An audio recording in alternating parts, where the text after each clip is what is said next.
I'm probably 10,000 hours in on YouTube right now. Oh, so you're almost done with the first act? Oh, man.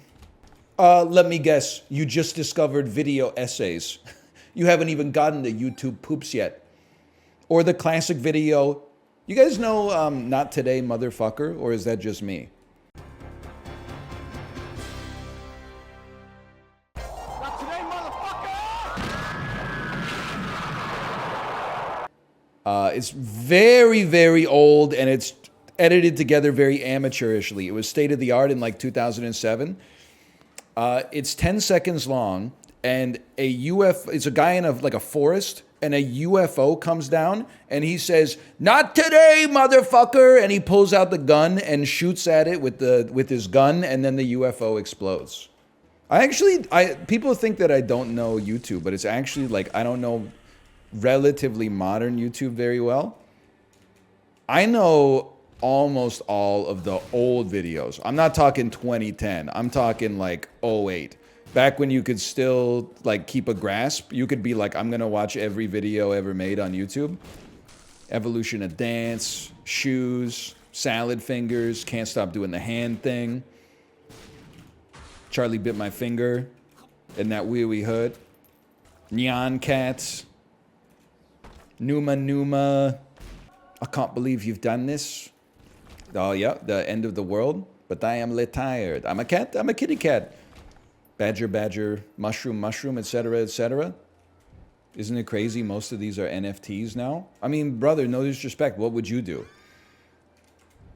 If you were famous for like a one-off video that happened like, 17 years ago, before ad revenue was even a thing on YouTube, my ass would be putting that shit on the blockchain too and then fucking off back to my normal life. How are you supposed to sell out? They're famous for like a video where they say like, "Don't do it." Ah! And you're like, they gave up on their artistic integrity by teaming up with the Solana blockchain. They don't know what's going on, bro. Their ass works in like, risk management or something now. They're 48 years old. Someone emails them and they're like, "Hey, do you want to make like $5,000? And they're like, "For free? Sure." They don't know what's going on. They're from a different era. Oh, man. There's some good stuff. Stop asking me. I wasn't alive when these were made.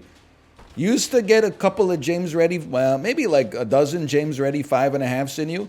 You'd have your friend's laptop would have a plug running from it to like the back of a television that was deeper than it was wide. And you'd say, "Hey, you know any videos?" And then somebody would come over and put on fucking like Alan Letizier best Premier League highlights, 1990 to 1996. I am the one and only, ooh, nobody but you. Anyway, and then you'd get into some good stuff after that. Tra-la-la-la-la. It's another classic for sure. Certifiable classic. Then one day I came in and my friend was watching Loose Change, and then in some ways, I never saw him again. "You stupid motherfucker. We had a good thing going. We would get drunk on buck of beers and watch YouTube videos that made us laugh. It worked. It was perfect. Then you had to go and ruin it by getting into conspiracy theories."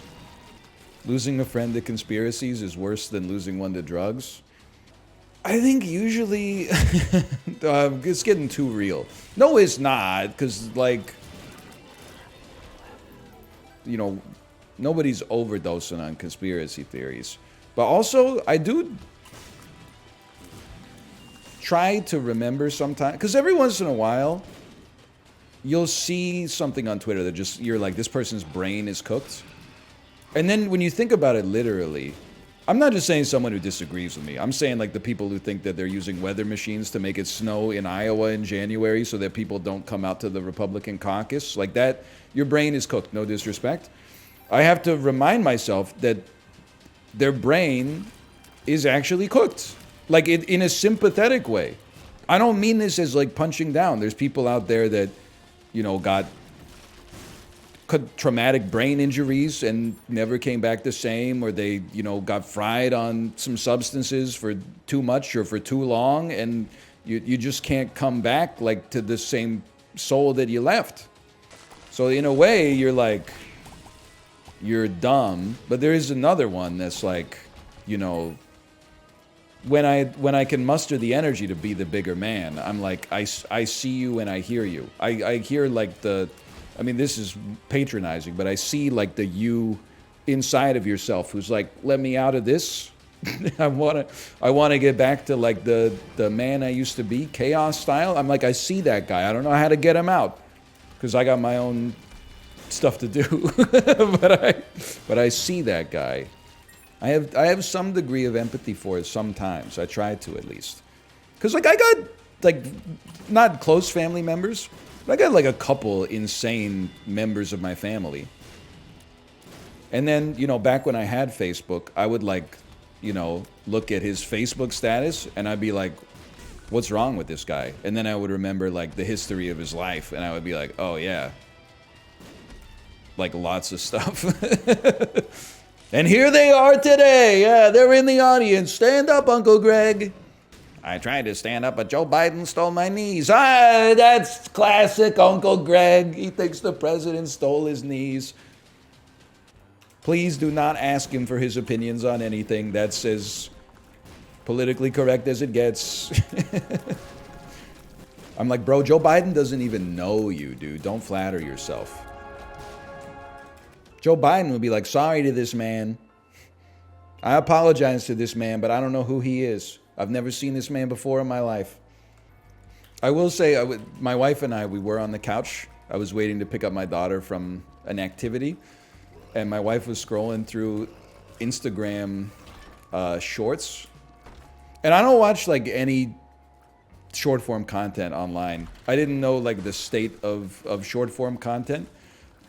I didn't realize how many channels out there are making it big.